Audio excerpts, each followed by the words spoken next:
Análisis teórico de las dimensiones funcionales del comportamiento social. A theoretical analysis of the functional dimensions of social behavior. Emilio Rivas Iniesta, Nora E. Rangel y Francisco López Valadez. Universidad de Guadalajara, México. Resumen. Se propone que el comportamiento social es exclusivamente humano y que está determinado por la naturaleza del medio de contacto que posibilita las interacciones sociales como relaciones cuyas consecuencias son diferidas en tiempo y espacio.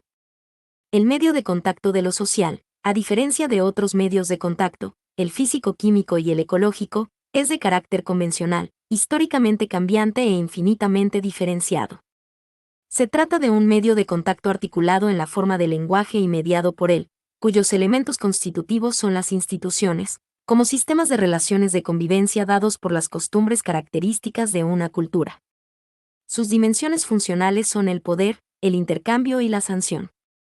Se examina la estructura funcional de estas dimensiones y sus interrelaciones, y se argumenta la necesidad de caracterizarlas en cada tipo de formación social para poder analizar experimentalmente el comportamiento social como interacciones entre individuos.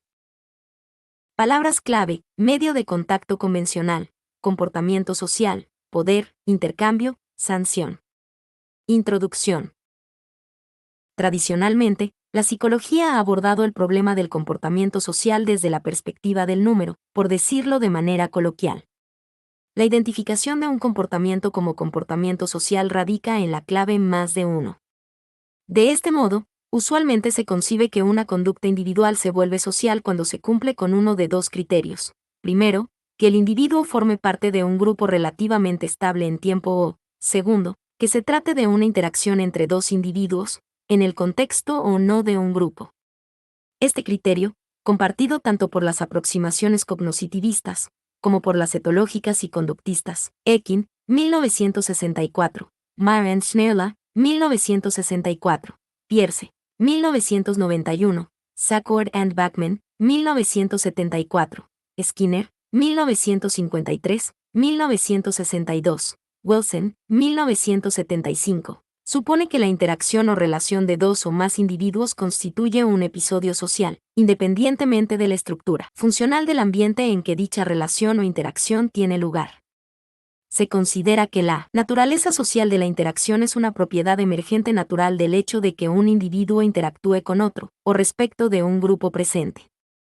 Una suposición adicional, la más de las veces implícita, es la de que las contingencias sociales surgen inevitablemente, de manera necesaria, como resultado de la interacción entre dos o más individuos. En otras palabras, el medio o ambiente social no preceden a la interacción social, sino que son un resultado de ella. De esta manera, se identifica la cualidad de la interacción con el número de individuos participantes.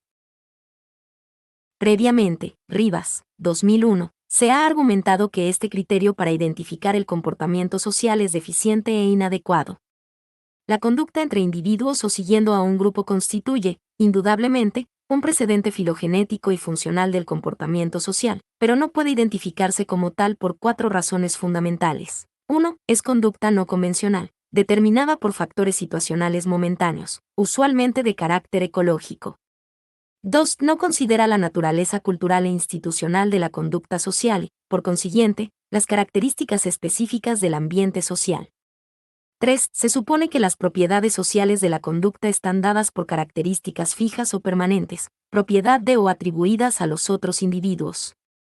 4. Soslaya que el ambiente social está basado en un medio de contacto constituido por instituciones y en la división social del trabajo y de las tareas. Rivas, 1985. Lali Micó, 2007. Funciones altamente diferenciadas que asumen los individuos en distintos momentos y situaciones, sin relación con determinantes biológicos propios de la especie, como ocurre en las llamadas sociedades de insectos. Thompson, 1958.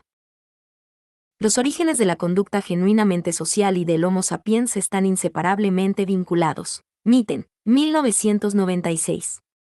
En todas las especies no humanas en las que pueden identificarse conductas entre individuos o respecto del grupo, las conductas conespecíficas para distinguirlas de las conductas sociales desempeñan una función crítica para la supervivencia y reproducción de los miembros del grupo.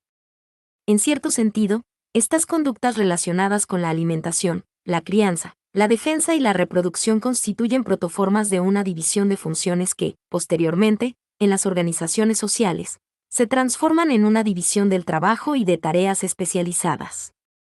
Sin embargo, en las especies no humanas, esta división de funciones o tareas no representan una verdadera organización social, dado que su desempeño es fijo para cada miembro tipo de la especie, de acuerdo a características biológicas predeterminadas.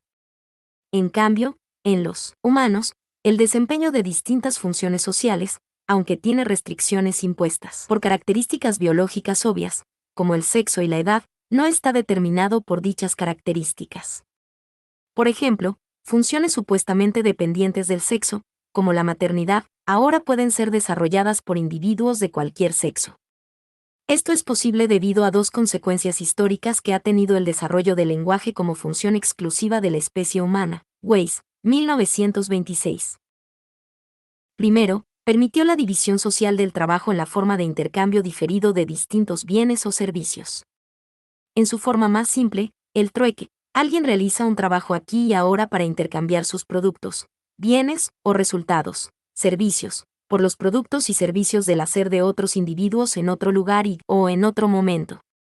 El intercambio diferido, que caracteriza la dimensión económica de toda sociedad, determina que los bienes y servicios producidos sean distribuidos, apropiados y consumidos con base en contingencias o circunstancias, que emergen a partir de las condiciones particulares de con quién, qué, cómo, cuándo y dónde son intercambiados dichos bienes y servicios. El carácter no inmediato del intercambio de productos y resultados del hacer humano ha sido posible debido al desarrollo simultáneo del lenguaje, comportamiento convencional que permite mediar los acontecimientos en tiempo y espacio relativos al hacer y sus productos de diferentes individuos. Rivas y López, 1985. La división social del trabajo desliga los productos o resultados transformados de su consumo o uso inmediatos y les imprime su valor de uso y de cambio social en la medida en que son compartidos colectivamente. Esto es posible solamente mediante el lenguaje, que como comportamiento convencional permite a los individuos desligar sus actos de trabajo de las circunstancias particulares en que estos actos tienen lugar, relacionándolos con las actividades prácticas de otros individuos en otras circunstancias. Segundo, auspició el surgimiento de instituciones, como sistemas compartidos de relaciones diferenciadas entre individuos miembros de una misma colectividad. Las instituciones constituyen sistemas de relaciones prácticas compartidas mediadas por el lenguaje. Por ello, constituyen el medio que posibilita determinada forma de relaciones interindividuales, y funcionan con base en criterios compartidos que estipulan y regulan los roles sociales que desempeñan diversos actos en determinadas circunstancias. El surgimiento de instituciones diversificadas y diferenciadas es un signo de evolución y complejidad social. Un mayor número de instituciones distintas posibilita funciones sociales múltiples para los actos de los individuos en sociedad. Puede decirse que las contingencias comunes y compartidas que afectan a los miembros de una organización social son, en sentido estricto, la actualización interindividual de las instituciones como sistemas complejos de relaciones convencionales. Medio de contacto convencional y contingencias institucionales. El comportamiento social tiene lugar en un medio de contacto convencional articulado por el lenguaje y en un ambiente representado por la cultura, como actividades con sentido compartido y objetos construidos o conceptuados. A diferencia del medio de contacto ecológico que posibilita las interacciones conductuales relativas a la supervivencia. Rivas, 2007. El medio de contacto convencional posibilita el comportamiento relacionado con la convivencia. Justamente, la diferencia entre las conductas presociales de los grupos animales y el comportamiento social humano radica en la naturaleza de los medios de contacto que posibilitan a unas y otras. El medio de contacto ecológico es una categoría relacionada con la posibilitación de funciones vinculadas a la vida en especie y, por consiguiente, se relaciona con la pertinencia que tienen ciertas propiedades del ambiente específico y del comportamiento de otros organismos para la supervivencia de los individuos. El medio de contacto ecológico es un concepto aplicable al análisis del comportamiento de organismos pertenecientes a algunas especies de artrópodos y a diversas clases de vertebrados. Requiere de un hábitat estable y, cuando menos, de patrones de reproducción interactivos en los individuos de la especie. Debido a que los factores que constituyen el medio de contacto ecológico tienen que ver con las propias relaciones entre conespecíficos, La posibilitación de la supervivencia opera a partir del apego del individuo a sus conespecíficos, condición indispensable para reconocer aquellas circunstancias que involucran propiedades y acciones funcionales para distinguir a los miembros de la propia especie así como a los depredadores. El apego a los conespecíficos proporciona la reactividad funcional intra- e interespecífica pertinente para la reproducción y la conservación, que incluye la defensa, la delimitación y reconocimiento del territorio y la alimentación. Sorp, 1963. El medio de contacto convencional se supraordina, pero no excluye, al medio de contacto ecológico. El medio de contacto convencional es exclusivamente humano, dado que las interacciones que posibilita están articuladas a partir de y como lenguaje en la forma de convivencia. Rivas, 2006. Convivencia y supervivencia no son sinónimas.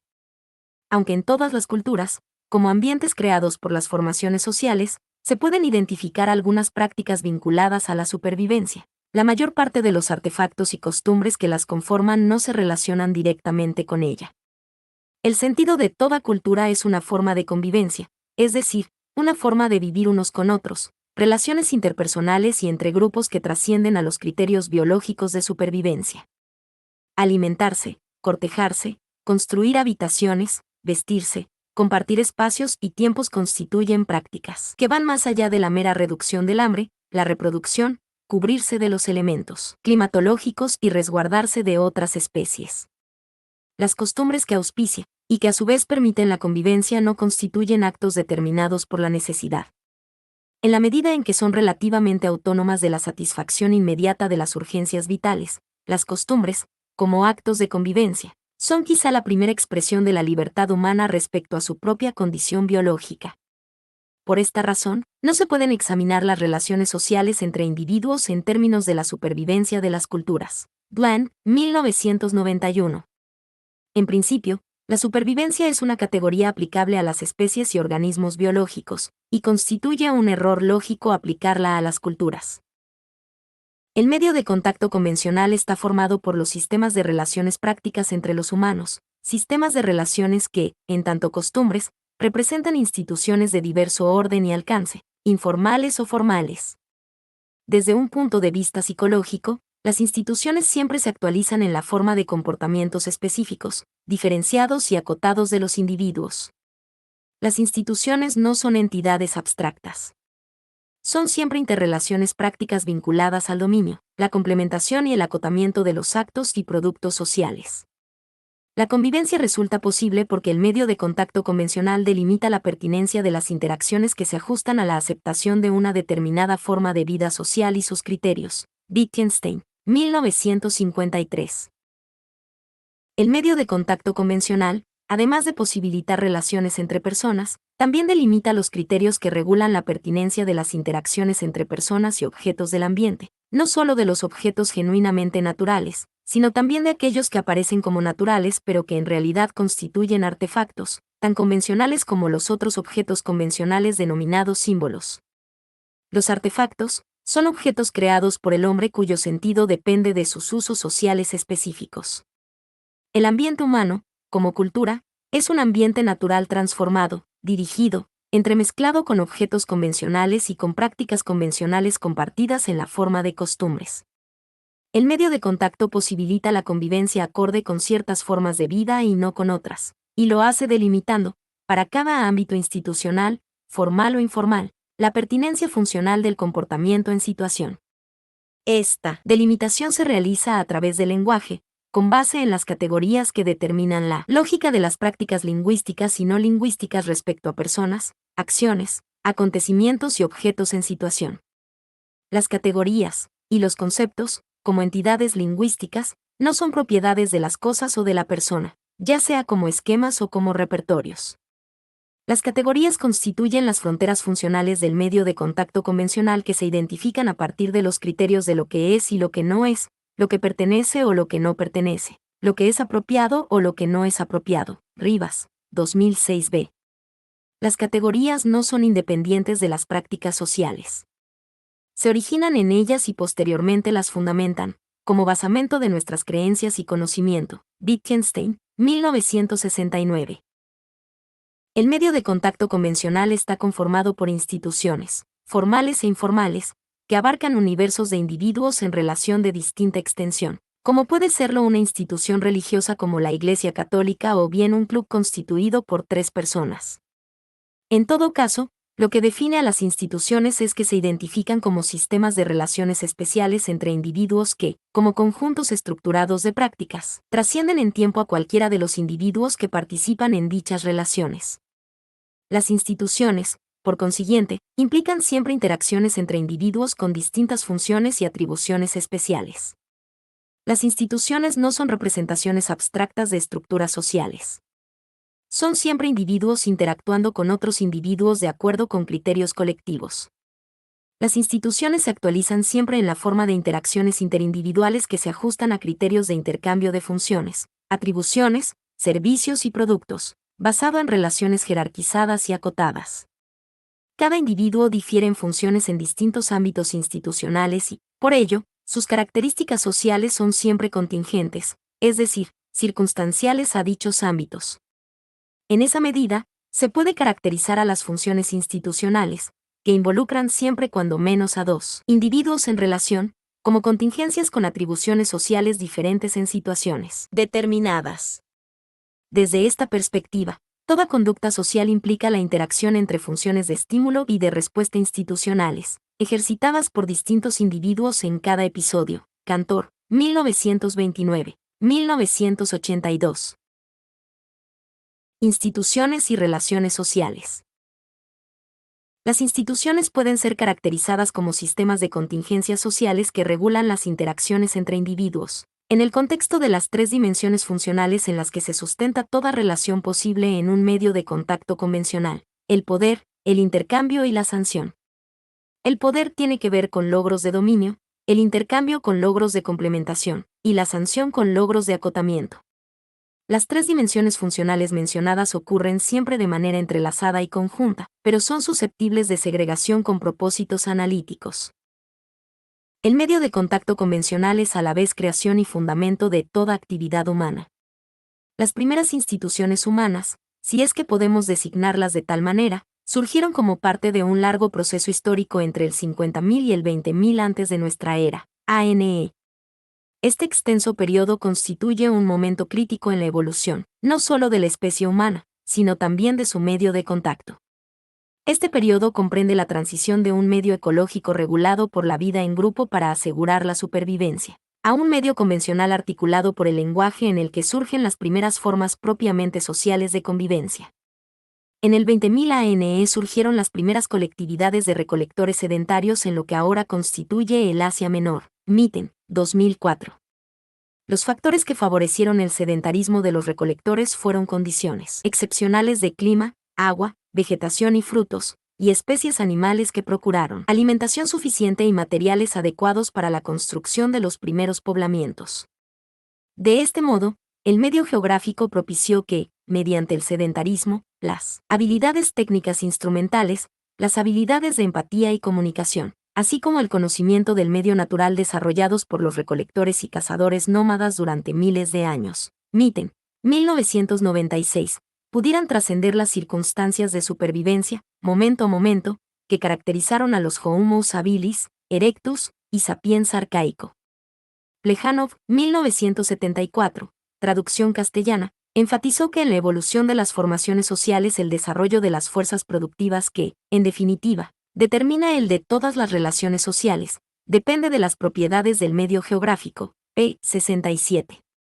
La diversidad y estabilidad del medio geográfico auspició, mediante el sedentarismo, la domesticación vegetal y animal, los antecedentes directos de la agricultura y la ganadería, la disponibilidad de materiales para el desarrollo de nuevos instrumentos, y la construcción de núcleos habitacionales, así como la acumulación de excedentes de alimentación que sirvieron de elementos de trueque entre poblamientos cercanos.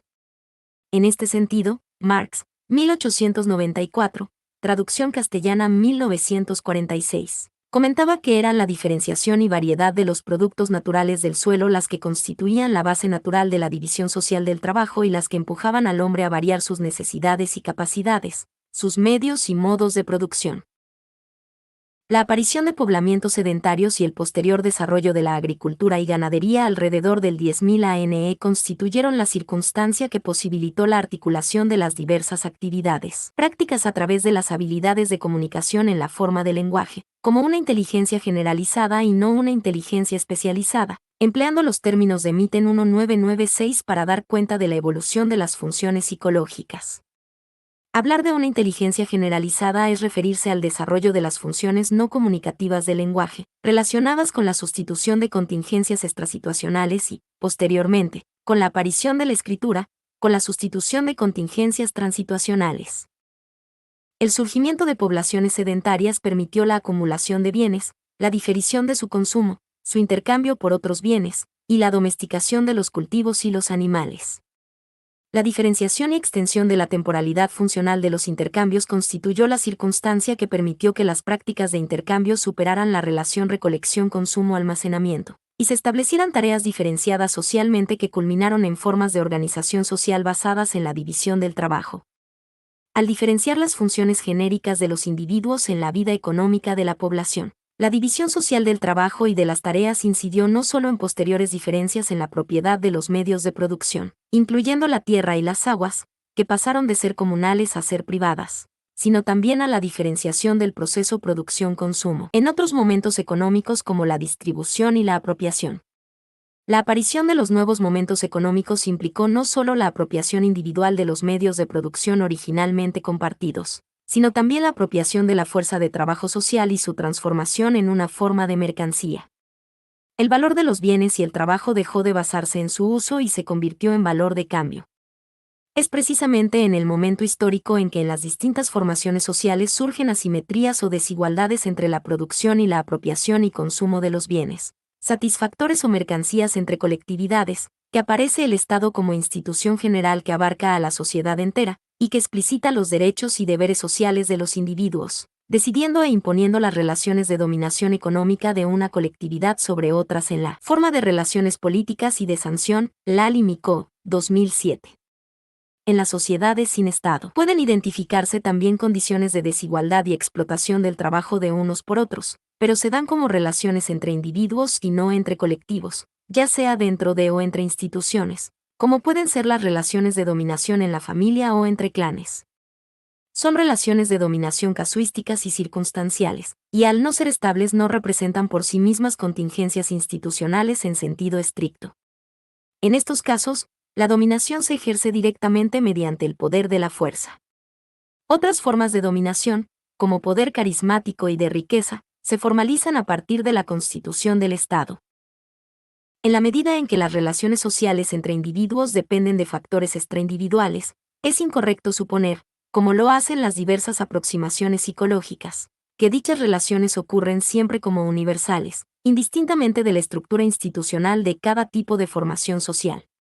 Es incorrecto suponer que la ocurrencia de distintas y variadas formas de comportamiento en las relaciones de intercambio, como son el altruismo, la competencia, la mal llamada cooperación y otras más, dependen exclusivamente de variables especificables en un nivel conductual, independientemente de la historia social y de las funciones institucionales que desempeñan en la vida real. Es incorrecto también suponer que las variables económicas relacionadas a la conducta son universales y que reflejan procesos individuales, biológicos y psicológicos. Es incorrecto, en fin, suponer que las variables pertinentes en el análisis de las interacciones individuales son determinantes o explicativas de las relaciones sociales, políticas y económicas, de las que forman parte dichos individuos, hasta llegar al supuesto de que las mentes o formas de pensamiento primitivas son responsables de organizaciones sociales igualmente primitivas. Por el contrario, es plausible suponer que el tipo de interacciones que pueden observarse cuando se investigan relaciones de intercambio, o de poder y sanción también, son específicas de una formación social determinada y de su organización económica, política y jurídica, y que dichas relaciones variarán dependiendo de la estructura del medio de contacto y de las funciones que delimitan la dominación, la complementación y el acotamiento como logros sociales. Es necesario superar las concepciones actuales que identifican la conducta económica o la conducta política con base en un esquema simplista de la mal llamada economía de mercado y del Estado capitalista industrial y postindustrial. En todo caso, Se trata de observaciones o inferencias cuyo valor empírico queda restringido a las funciones específicas que caracterizan a este tipo de formación social y a la muestra de funciones posibles en el segmento de población estudiada. Los que así considerados no justifican ni validan interpretaciones con pretensiones universalistas. Un análisis de las contingencias de poder, de intercambio y de sanción. ¿Qué alcances y propósitos tiene un análisis de las interacciones de los individuos en los distintos tipos de relaciones sociales? Esta pregunta incide directamente en la delimitación de los objetos de conocimiento de la psicología y las ciencias sociales, sociología, economía y politología, y en el papel de la llamada psicología social. En lo que toca a esta última, se ha cuestionado su legitimidad como un campo de conocimiento distinto de la psicología o la sociología. Rivas, 1988. En todo caso, se le puede concebir como un campo de intersección multidisciplinario de ambas ramas del conocimiento, al igual que la economía conductual o la psicología política. El objeto de estudio de las diversas ciencias sociales son los sistemas de relaciones desarrollados históricamente entre colectivos o clases de distintas formaciones sociales. A pesar de que dichos colectivos o clases tienen existencia real solo en referencia a las prácticas de los individuos que los conforman, el análisis de los sistemas de relaciones puede realizarse sin la necesidad de considerar a las prácticas de dichos individuos, en tanto tales. Por su parte, la psicología tiene como objeto de conocimiento las interacciones de los individuos con otros individuos u objetos individuales, dado un medio de contacto determinado. En el caso del comportamiento humano, dada la naturaleza convencional de su medio de contacto, no tiene sentido la distinción entre comportamiento individual y comportamiento social. Todo el comportamiento humano es social y lingüístico por naturaleza. Sin embargo, no todo el comportamiento de una persona afecta de manera directa al de otra persona o a sus circunstancias, sino que en muchas ocasiones su influencia o efectos pueden ser indirectos o nulos. Para distinguir entre ambas condiciones del comportamiento humano es conveniente referirse a dos tipos de contingencias: contingencias sociales o compartidas, y contingencias individuales o no compartidas. Se trata de contingencias sociales o compartidas cuando el comportamiento de un individuo afecta las circunstancias de otro, individuo, mientras que en las contingencias individuales, el comportamiento del individuo solo afecta al propio individuo directamente. La psicología estudia ambos tipos de contingencias, aunque con distintas implicaciones. Mientras que el estudio de las contingencias individuales informa acerca de la estructura del medio ambiente humano y los criterios que regulan y prescriben la ontogenia y funcionalidad del comportamiento, el estudio de las contingencias sociales informa acerca de las relaciones moleculares que caracterizan el funcionamiento práctico de las instituciones sociales. Esta segunda vertiente de análisis convierte a la psicología en la ciencia experimental de las formaciones sociales. Antes de proseguir con el análisis de las contingencias sociales y las dimensiones funcionales del medio de contacto que las posibilitan, es conveniente aclarar el concepto de contingencia. Dicho término es equívocamente empleado como sinónimo de contigüidad o de consecuencia. En realidad, ser contingente significa ser dependiente de, circunstancial a o condicional a. Toda interacción psicológica constituye una relación de elementos interdependientes o contingentes unos de otros en un doble sentido: contingentes unos de la ocurrencia de otros y contingentes unos de la función de otros. Rivas, 1997. De este modo, cualquier sistema de relaciones interactivas entre individuos y de individuos con objetos puede ser examinado en términos de contingencias. En las contingencias individuales, las condicionalidades de ocurrencia y de función de los acontecimientos que afectan a un individuo son, por así decirlo, propiedad del comportamiento de ese individuo. En cambio, en las contingencias sociales, las condicionalidades de ocurrencia y de función de los acontecimientos que afectan a un individuo son propiedad compartida con el comportamiento de cuando menos otro individuo. Todas las contingencias sociales son relaciones que involucran, inevitablemente, a las dimensiones funcionales de todo medio de contacto convencional, por consiguiente, de toda institución: el poder, el intercambio y la sanción. Estas dimensiones corresponden a logros sociales fundamentales: la dominación, la complementación y el acotamiento o delimitación, y se relacionan con los campos de conocimiento de la ciencia política y la sociología, la economía y la ciencia jurídica. El análisis de las interacciones individuales como parte de un sistema de convivencia implica siempre que el individuo, por circunstancia biológica o por coerción física de algún tipo, ha elegido o ha sido forzado a participar en dicho sistema. La pertenencia a un sistema se manifiesta en la aceptación de sus criterios de funcionamiento a través de la conformidad. La inconformidad representa el rechazo de algunos o todos los criterios del sistema y, por consiguiente, la confrontación entre sectores, confrontación que puede tener lugar como un reajuste de los criterios de acotamiento en la forma de conflicto jurídico, o bien como un reajuste de los criterios de dominación en la forma de conflicto político. Históricamente, las contingencias de poder y de sanción surgieron a partir del desarrollo de asimetrías en las contingencias de intercambio, especialmente en la correspondencia entre producción y apropiación. Sin embargo, a partir de dichas asimetrías en las relaciones de intercambio, las contingencias de poder, de intercambio y de sanción operan siempre de manera simultánea e íntimamente vinculadas unas a otras. De hecho, podría afirmarse que las contingencias de poder y de sanción son subsidiarias y sustentantes a la vez de las contingencias de intercambio, pues la razón misma de ser de una relación social se basa en la división del trabajo y ésta implica, en el sentido más amplio del término, una operación conjunta o compartida, es decir, cooperación. Es en este sentido, en el de pertenecer a una colectividad que requiere para su funcionamiento de la labor conjunta, con mayor o menor especialización, de todos y cada de sus miembros participantes, que toda interacción social es, por definición, cooperativa. Con el objeto de estar en condiciones de categorizar funcionalmente a las interacciones y episodios sociales posibles, se examinará la estructura funcional de las contingencias de intercambio, de poder y de sanción por separado. Los tres tipos generales de contingencia se fundamentan en el hecho de que los individuos participantes forman parte de un sistema de convivencia, figura 1, y de que cada individuo constituye una persona, es decir, una identidad socialmente singular, Mead, 1934. El carácter singular de cada persona es el que permite que un mismo individuo pueda tener distintas funciones sociales en el contexto de criterios institucionales diversos. Figura 1.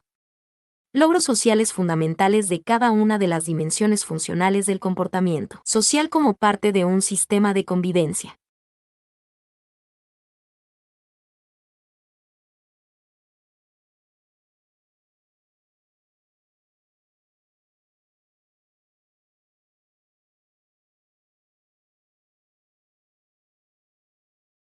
A diferencia de las aproximaciones psicológicas dominantes, que suponen modelos no explícitos de democracia representativa y de economía capitalista de mercado como esenciales para la representación de fondo o escenario de cualquier episodio social. En el análisis que se presenta se incluyen componentes funcionales de diversos sistemas económicos, políticos y jurídicos, de modo que puedan explorarse diferencialmente las características funcionales que determinan diversas formas y maneras de ocurrir de las interacciones sociales entre individuos.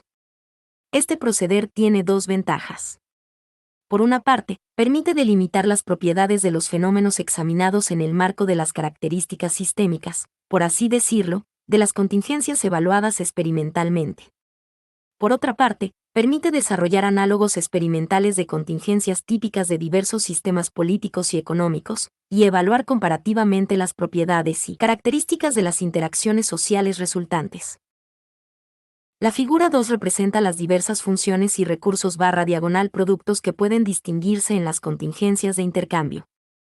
Figura 2. Diversas funciones y recursos / productos que pueden distinguirse en las contingencias de intercambio.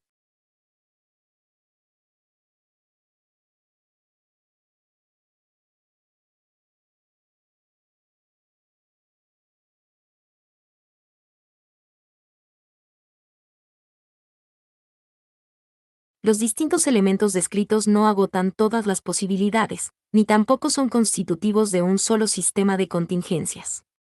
Pueden o no formar parte de un sistema determinado, y a su vez pueden diferenciarse en funciones y recursos / productos más específicos.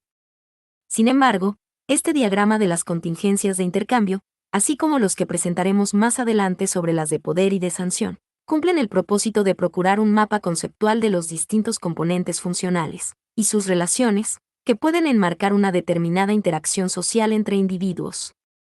Se contraponen dos formas iniciales de intercambio, una de las cuales puede ser absorbida por la otra, compartir y apropiar. La primera está vinculada a medios sociales colectivos de recolección-producción, mientras que la segunda está ligada a medios sociales de recolección-producción propiedad de individuos, especialmente porque los medios sociales de producción pueden ser apropiados por particulares. Mientras que compartir tiene como función el bienestar, apropiarse tiene como función la riqueza. La subordinación del primero al segundo se da a través de formas específicas del proceso, recolectar-producir. El resto de los componentes funcionales describen una u otra forma de contingencias derivadas de la apropiación individual o corporativa de los medios sociales de producción y de la producción o acumulación de riqueza.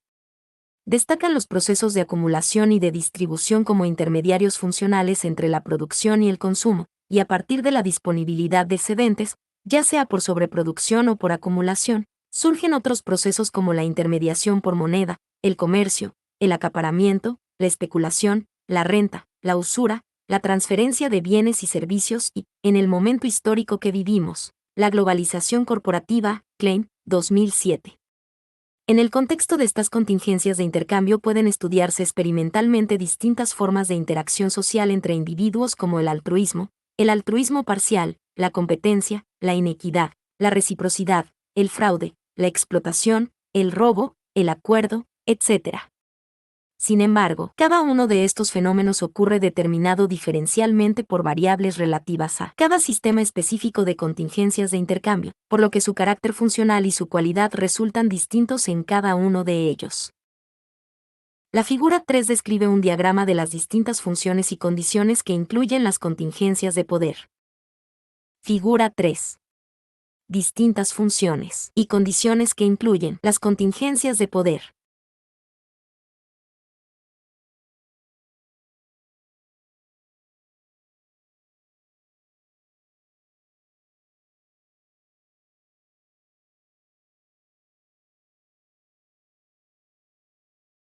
Las relaciones basadas en el poder son paralelas a otro tipo de relaciones en donde no se establecen relaciones de obligatoriedad entre los individuos.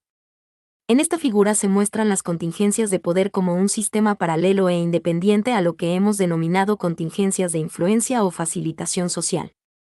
En estas últimas contingencias, la autoridad se da en la forma de liderazgo, con carácter moral y por prestigio, sin obligatoriedad ni sanción impuestas, y tiene lugar en forma personal e impersonal, como seguimiento o no seguimiento de ejemplares sociales, así como por el cumplimiento o no cumplimiento de peticiones, criterios o requisitos. Por su parte, las contingencias de poder siempre se originan en fuentes como la riqueza, la fuerza y el conocimiento, y operan por medio de dos procesos, no necesariamente incompatibles o mutuamente excluyentes, por acuerdo o convención, dominación implícita, o por coacción, dominación explícita.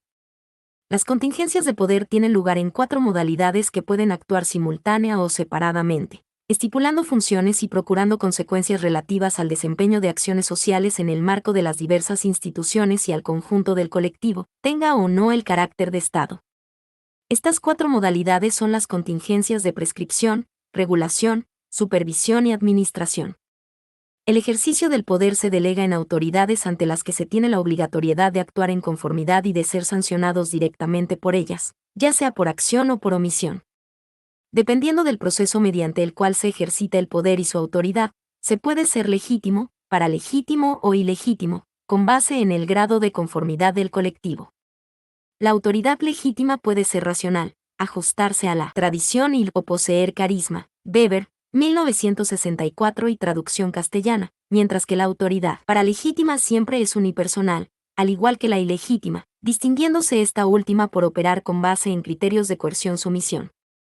Tanto la autoridad legítima como la paralegítima pueden ejercer su poder de manera tanto personal como impersonal. En el caso personal, el poder se ejerce mediante relaciones petición-cumplimiento u orden-obediencia, y en el caso impersonal mediante relaciones de disposición-acatamiento. La estructura de contingencias descrita en la figura 3 permite distinguir 4 tipos funcionales de conducta ante la autoridad del poder: seguimiento, cumplimiento, obediencia y acatamiento, usualmente confundidas en la literatura psicológica. La figura 4 describe las contingencias de sanción. Figura 4. Contingencias de sanción ante el ajuste a una norma y ante los actos de transgresión en distintos ámbitos de convivencia.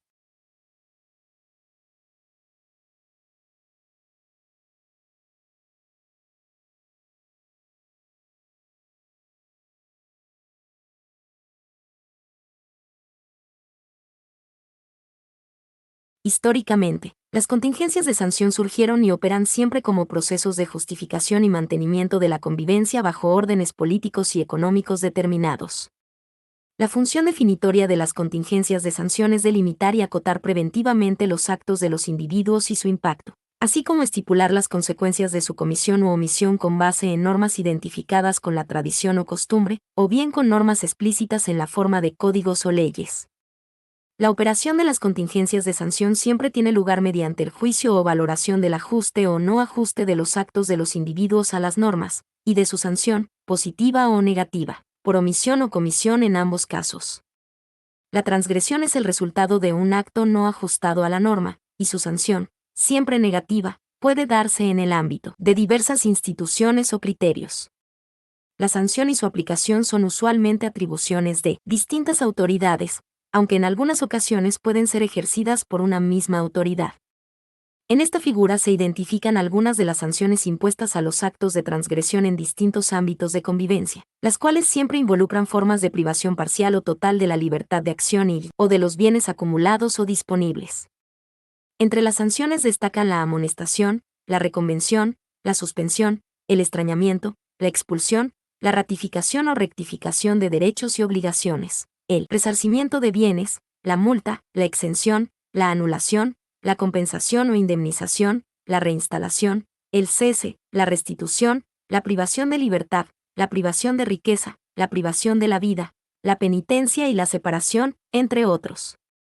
Por otra parte, la impunidad, como omisión de actos de autoridad, ejemplifica la falta de sanción a la transgresión. Comentarios finales. La aproximación que se ha presentado para el estudio del comportamiento social tiene varios propósitos. Uno de ellos, sin lugar a dudas, es ubicar el análisis de las interacciones sociales entre individuos, como fenómeno psicológico, en su relación con el ámbito de conocimiento de las ciencias sociales. Otro es el desarrollo de una metodología de investigación experimental y observacional, que permita el estudio sistemático de diversas variables en el contexto de los sistemas de relaciones que le dan sentido social a la conducta de los individuos que interactúan entre sí. Los resultados obtenidos sobre el particular avalan la pertinencia de la preparación experimental diseñada con estos propósitos. Rivas y Rangel, 2002. Rivas, Rangel, Carvajal y Peña, 2003. Rivas, Rangel, Casillas, Álvarez, Gudiño, Zaragoza y Hernández, 2003. Rivas, Rangel, Juárez, Contreras, Abreu, Gudiño y Casillas, 2003. Rivas, Rangel, Magaña, López y Zaragoza, 2005. Rivas, Rangel, Zaragoza, Magaña, López y Hernández, 2006. Finalmente, se debe destacar el papel heurístico de los conceptos y método planteados, que permiten visualizar dos horizontes de investigación independientes. Por una parte, es posible analizar la estructura interactiva de las relaciones sociales con base en el examen empírico sistemático de las diferentes combinaciones que se dan entre las dimensiones de contingencias compartidas no compartidas, de respuestas compartidas no compartidas, y de consecuencias compartidas no compartidas. Por otra parte, se pueden diseñar análogos experimentales, reproduciendo las características funcionales descriptivas de distintas formaciones sociales, con base en los criterios de intercambio, de ejercicio del poder, y de sanción bajo las que tienen lugar las interacciones entre individuos. No solo es posible estudiar empíricamente las relaciones entre individuos en formaciones sociales ya superadas históricamente, sino que es posible también evaluarlas en formaciones sociales que, por su carácter supuestamente utópico, no han podido consolidarse. Referencias. Ekin, W. 1964. Social Behavior from Fish to Man. Londres, R.U., The Chicago University Press.